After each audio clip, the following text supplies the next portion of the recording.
क्या भगत सिंह की फांसी रोकी जा सकती थी? क्या महात्मा गांधी ने सच में कोशिश की थी या बस चुप रहे? नमस्कार दोस्तों, आप सुन रहे हैं civil 360, the only UPSC channel you can just listen to. आज हम बात करेंगे एक ऐसी ऐतिहासिक घटना की जिसने भारत के स्वतंत्रता संग्राम को एक नया मोड़ दिया। भगत सिंह, राजगुरु और सुखदेव की फांसी, और खासकर महात्मा गांधी की भूमिका को लेकर फैले भ्रम और वास्तविकता पर एक गहरी नजर डालेंगे। तो चलिए शुरू करते हैं ये विचारोत्तेजक विश्लेषण तथ्यों, पत्रों और ऐतिहासिक साक्ष्यों के साथ। बिल्कुल। तो सबसे पहले कॉन्टेक्स्ट समझना जरूरी है। ये बात है मार्च 5, 1931 की। तब महात्मा गांधी और उस वक्त के वाइसरॉय लॉर्ड इरविन, इनके बीच एक अहम अग्रीमेंट हुआ। हाँ, जिसे गांधी इरविन पैक्ट कहते हैं। एग्जैक्टली। और इसका मेन एम था, एक तो सिविल डिसओबीडियंस मूवमेंट को सस्पेंड करना, और दूसरा कांग्रेस की पार्टिसिपेशन पक्की करना सेकेंड राउंड टेबल कॉन्फ्रेंस के लिए। राइट। और इस पैक्ट में ये बात तो थी कि पॉलिटिकल प्रिजनर्स को रिहा किया जाएगा, लेकिन एक पेंच था इसमें कि वायलेंस के जो आरोपी हैं उन्हें रिलीज नहीं किया जाएगा जी। और भगत सिंह पर चार्ज था British police officer John Saunders की हत्या का। तो ब्रिटिश एडमिनिस्ट्रेशन के लिए ये एक वायलेंट एक्ट था।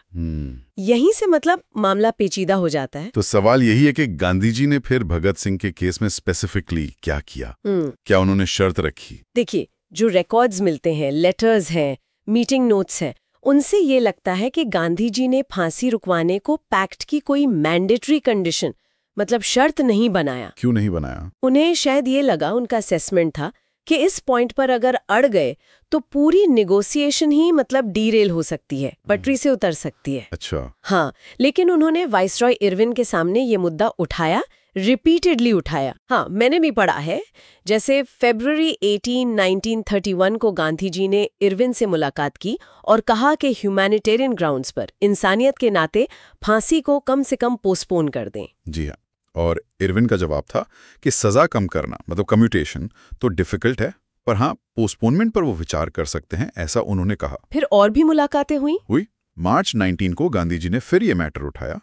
इस बार इरविन ने कहा, भाई फांसी रोकने का कोई कन्विंसिंग रीजन उन्हें नजर नहीं आ रहा है। फिर मार्च 21 और 22 को भी मीटिंग्स हुई, और फाइनली मार्च 23, 1931, जिस दिन फांसी हुई, उस दिन गांधी जी ने इरविन को एक आखिरी पत्र, एक फाइनल लेटर लिखा। उस लेटर में क्या था? उसमें उन्होंने पब्लिक ओपिनियन का हवाला दिया, देश में पीस की जरूरत बताई, और यहां तक कि रेवोल्यूशनरी पार्टी शायद वायलेंस छोड़ दे, इस पोटेंशियल अश्योरेंस की बात करते हुए एक पैशनेट अपील की कि फांसी रोक दीजिए। इतने सारे एफर्ट्स, फिर भी नतीजा क्यों नहीं निकला?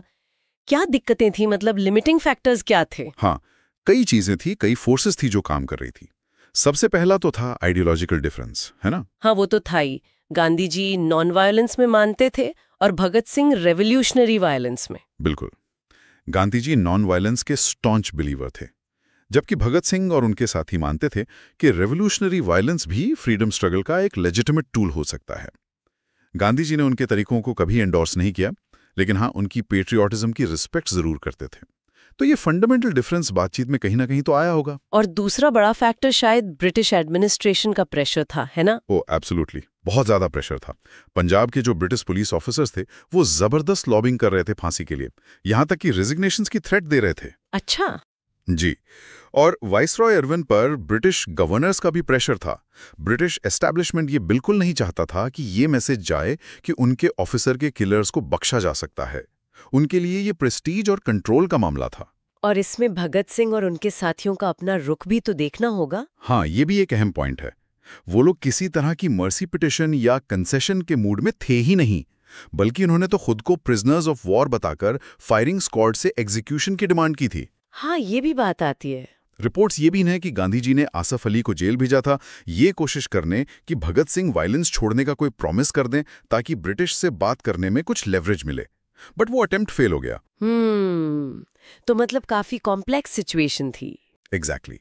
और इन्हीं सब कॉम्प्लेक्सिटीज की वजह से गांधी जी के रोल का क्रिटिसिज्म भी होता है।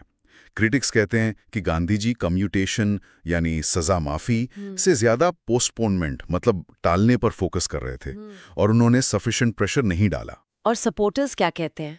सपोर्टर्स का कहना है कि गांधी जी ने उस वक्त के सर्कमस्टेंसेस में जो भी पॉसिबल डिप्लोमेटिक एफर्ट था वो किया, लेकिन ब्रिटिश गवर्नमेंट का एटीट्यूड, एडमिनिस्ट्रेटिव प्रेशर और खुद भगत सिंह का स्टांस, ये फैक्टर्स उनके कंट्रोल से बाहर थे। ये पूरा सिनेरियो और इसमें गांधी जी की भूमिका, ये यूपीएससी पर्सपेक्टिव से बहुत इंपॉर्टेंट है। जैसे एक आम सवाल बनता है, critically evaluate Mahatma Gandhi's role in attempting to prevent Bhagat Singh's execution during the Gandhi-Irwin Pact negotiations, despite the clash between his non-violent ideology and Bhagat Singh's revolutionary methods. Did the prevailing political and administrative pressures limit his efforts? हाँ बिल्कुल। और ultimately हुआ क्या?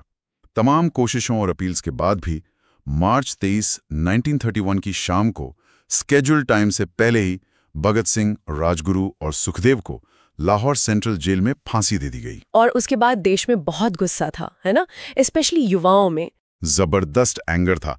और इसका reflection हमें तुरंत बाद मार्च 29, 1931 को जो कराची कांग्रेस सेशन हुआ उसमें साफ देखने को मिला। हाँ, गांधी जी को वहां भारी विरोध का सामना करना पड़ा, काले झंडे दिखाए गए। बिल्कुल। और गांधी जी ने सेशन में पब्लिकली ये कहा भी कि किसी को भी सजा देना उनके धर्म के खिलाफ है, और उन्होंने भगत सिंह को बचाने की पूरी कोशिश की थी, लेकिन वो सक्सेसफुल नहीं हो पाए। Now it's time to know your perspective.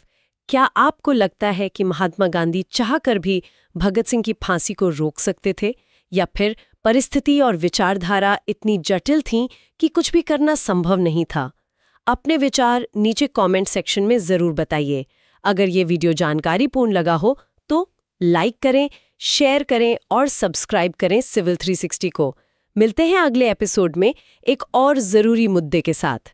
धन्यवाद और जय हिंद।